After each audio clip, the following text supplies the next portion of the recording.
வணக்கம் friends. Day 20 of 200 day challenge. காலையில் எழுந்ததுமே பல்ல விளக்கிட்டு மெஸ்ஸுக்கு சாப்பிட போயிட்டேன்.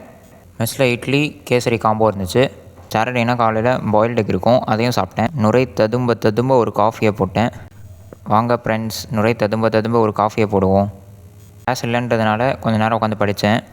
நான் சொல்ல போகிறது சில பேர்த்துக்கு கிரிஞ்சாக கூட சிரிப்பாக கூட இருக்கலாம். கவினை நடித்த கிஸ் படம் ஃபர்ஸ்ட் டே ஃபர்ஸ்ட் ஷோ பார்க்கலான்னு இருந்தேன்.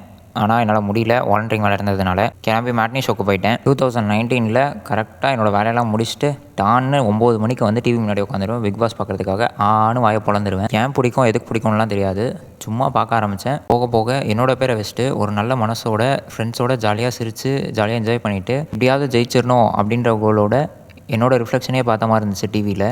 பிக் பாஸில் பார்க்கும்போது அந்த கவின் ஜெயிச்சா இந்த கவின் ஜெயிச்ச மாதிரி ரொம்ப சந்தோஷப்படுவேன். ஒவ்வொரு டைமும் எலிமினேஷன்லேருந்து சேவ் ஆகும்போது என் கண்ணிலேருந்து எனக்கே தெரியாமல் தண்ணி ஊற்றிட்டே இருக்கும். படம் நல்லா இருந்துச்சு.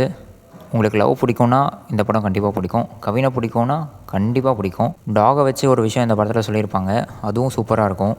Finally it is not a paid promotion. உண்மையாக ஜென்யூனாக எனக்கு பிடிக்குன்றதுனால தான் இதை சொல்லியிருக்கேன். வந்து நைட் கொஞ்சம் படிச்சுட்டு இந்த நாளை முடிச்சிட்டேன். டாட்டா பாய்.